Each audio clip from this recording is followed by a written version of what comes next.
this scares a lot of folks here when it comes to the future of jobs. So let's hear about your thoughts, Elon and Jensen, on that. Say, like, in the long term, where will things end up? Long term, I don't know what long term is. Maybe it's 10, 20 years, something like that. For me, that's long term. My prediction is that work will be optional. Optional? Optional. Yeah. I mean, it'll be like playing sports or a video game or something like that. In the same way, like, you can go to the store and just buy some vegetables, or you could grow vegetables in your backyard. It's much harder to grow vegetables in your backyard, but some people still do it because they like growing vegetables. That will be what work is like, optional. Now, between now and then, there's actually a lot of work to get to that point. Mm-hmm. And I always recommend people read Ian Banks' culture books to get a sense for what a probable positive AI future is like. And interestingly, in those books, money doesn't exist. It's kind of interesting. And my guess is, if you go out long enough, assuming there's a continued improvement in AI and robotics, which this seems likely, the money will stop being relevant at some point in the future. Now, there will still be constraints on power, like electricity and mass. The fundamental physics elements will still be constraints. I think at some point, currency becomes irrelevant. Jensen, any thoughts? Let's see. I would say there's different horizons you could look at. Everybody's jobs will be different. I think that's for sure. How the students learn will be different.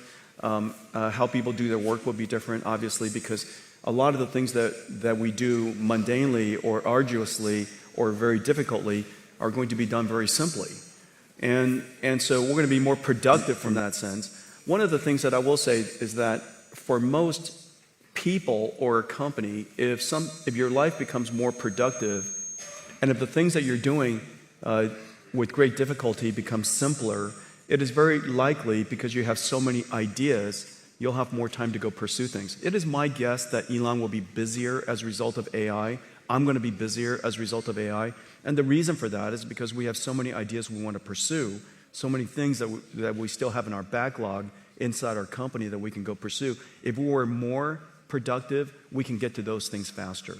And so in the near term, I would say that there's every evidence that we will be more productive and yet still be busier because we have so many ideas. One thing that I will say, give you some evidence, is that, and I was just telling Elon about this earlier, radiology, for example, has largely been converted to AI-driven radiology, and there's some really great companies doing that. And the surprising thing is the prediction that all radiologists would be the first jobs to go was exactly the opposite. The trend shows that there are more radiologists being hired now as a result of AI.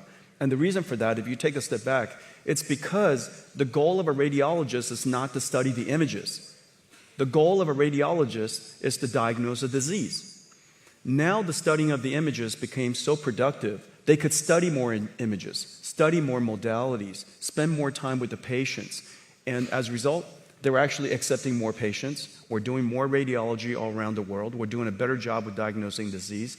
And so that's kind of the near-term outcome of AI and productivity. And we'll see what happens long-term. You know, when currency doesn't matter anymore, just, let me know right before. You'll see it coming. You'll see it coming.